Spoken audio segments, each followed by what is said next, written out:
அன்பான சகோதர சகோதரிகளே, தேவ பிள்ளைகளே, கிறிஸ்துவின் மனவாட்டிகளே, உங்கள் அனைவருக்கும் நம் ஆண்டவராகிய இயேசு கிறிஸ்துவுடைய கிருபையும் சமாதானமும் நம்மில் என்றும் உண்டாயிருப்பதாக. ஆமேன். இந்த நாளில் பரிசுத்தாவில் வெளிப்படுத்துகிற சத்தியத்திற்காக நன்றி செலுத்துவோம். இந்த நாளில் இடை கட்டிக்கொள், இந்த காரியத்தில் பார்த்தீங்கன்னா, அந்த இடை கட்டிக்கொள்னா ஒரு 30 வருஷத்துக்கு முன்னாடி ஒரு பண்ணையார் வர்றாருன்னு வச்சிங்களேன். அவங்கள்ட்ட வேலை செய்கிறவங்க என்ன பண்ணுவாங்கன்னு, அவரை பார்த்த உடனே அந்த எப்போவுமே தலையில் ஒரு துண்டு கட்டியிருப்பாங்க. அந்த கூலி வேலை செய்கிறவங்க அவங்க என்ன பண்ணுவாங்க, அந்த துண்டை எடுத்து அடுத்த செகண்டை அதை எடுத்து இடுப்பில் கட்டிக்குவாங்க. இது இடுப்பில் கட்டுறது மட்டுமல்ல, அந்த நிமிஷமே பவ்யமாக நிற்பார்கள். அதே மாதிரி கைகளை கட்டி கொண்டு நிற்பாங்க. எதுவுமே பேச மாட்டாங்க. அங்கே ஒரு பண்ணையார் தான் வந்து பேசுவார். இதுதான் இடை கட்டி கொள்வது, அதாவது முழுமையாக ஒடுக்கி கொள்வது. ஒடுக்கி கொண்டு அவர் பண்ணையார் என்ன பேசுகிறாரோ அதை மட்டும்தான், அதுக்கு மட்டும்தான் பதில் சொல்லுவாங்க. இங்கே உள்ள காரியத்தின்படி பார்க்கும்போது யோபு 38ஆம் அதிகாரத்தில் 3வது வசனம்.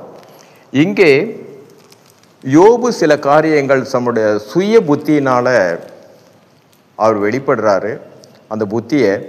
அதனால் அது தேவனுக்கு விரோதமாக காரியமாயிருது. அந்த இடத்துல தேவன் என்ன சொல்றாருன்னா, யோபுவை பார்த்து, இப்பொழுது புருஷனை போல் இடை கட்டிக்கொள், நான் உன்னை கேட்பேன், நீ எனக்கு உத்தரவு சொல்லு.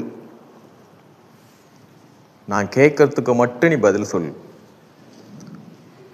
அப்போ ஒரு அசைவு இல்லாமல். இதில் என்ன காரியம் இருக்குன்றீங்களா? நம்ம ஒரு காரியத்தில் சில காரியம் நம்ம எவ்வளோ ஜெபித்தும் கிடைக்காமே இருக்கும். நம்ம ஜெபம்லாம் நம்ம தீர்மானிச்சிடுவோம், நம்ம சரியாக தானே ஜெபம் பண்ணுறோம், ஆனால் கிடைக்கல. ஏன் கிடைக்கலன்னு பார்த்தீங்கன்னா, நம்முடைய ஜெபங்கள் என்னவா இருக்குன்னா, யோபுவை தேவன் சொன்னது, கர்த்தர் சொன்னது, இடை கட்டிக்கொள். நான் பேசும்போது நீ குறுக்க எதுவும் பேசக்கூடாது, நான் சொல்லும்போது நீ பதில் சொல்லணும். இதே யோபு இடத்துல தான் நாம் தேவனிடத்தில் விண்ணப்பம் வைக்கும்போது இதே காரியத்தை தான் நாம் செய்கிறோம். நம்ம எடுத்த உடனே கடன்னு நம்ம ஜெபத்தில் சொல்லிடுவோம், இந்தந்த காரியம்லாம் வேணும், இதெல்லாம் சொல்லிடுவோம். அடுத்த நிமிஷமே ஆமேன் என்ற ஒரு முத்திரையை குத்திடுவோம். அதற்கப்புறம் தேவன் என்ன சொல்ல வருகிறார்ன்றதே கிடையாது, முத்திரை போட்டாச்சு. நம்ம என்னுடைய தேவைகள் இதோட காரியம் பார்த்தீங்கன்னா, ஆண்டவரை நீங்கள் இடை கட்டி கொள்ளுங்க, நான் என்ன சொல்கிறேனோ அதை மட்டும், அவ்வளோதான், சொல்லியாச்சு. ஆனால் அவர் என்ன சொல்லுகிறார் என்றதே சரி, அதற்கு நம்ம செவி சாய்க்க மாட்டோம். நம்மளோட ஒரே காரியம், நம்ம அவர்கிட்ட ஜெபம் பண்ணியாச்சு, அவ்வளோதான். இதில் அநேக காரியத்திலிருந்து நம்முடைய ஜெபங்களுக்கு விடுதலையே இல்லாமல் இருக்கும். ஒரு நேரத்தில் நமக்கு ஒரு சலிப்பு வந்துடும், எதை கேட்டால் நமக்கு கிடைக்க மாட்டேன். ஆனால் நம்ம ஜெபித்த பின்னாடி முதலாவது நமக்கு ஒரு விசுவாசம், ஆழமான விசுவாசம் இருக்கணும். அந்த விசுவாசம் என்னன்னு பார்த்தீங்கன்னா, நான் கேட்டதை என் தேவனிடத்தில் நான் பெற்றுக்கொள்வேன், பெற்றுக்கொண்டேன்.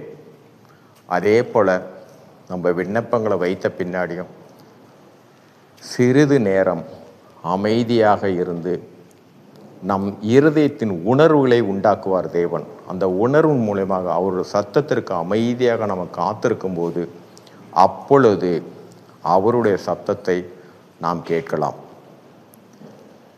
இல்லாமல் கர்த்தர் யோபுவை பார்த்து நீ இடை கட்டிக்கொள்னு சொன்னாரே, அதே மாதிரி வெறும் நம்ம ஜெபங்களை மட்டும் வைத்துவிட்டு அவருடைய சத்தத்திற்கு செவிசாய்க்காமல் இருந்தால் நம்மளோட விண்ணப்பங்கள் கேட்கப்படாது.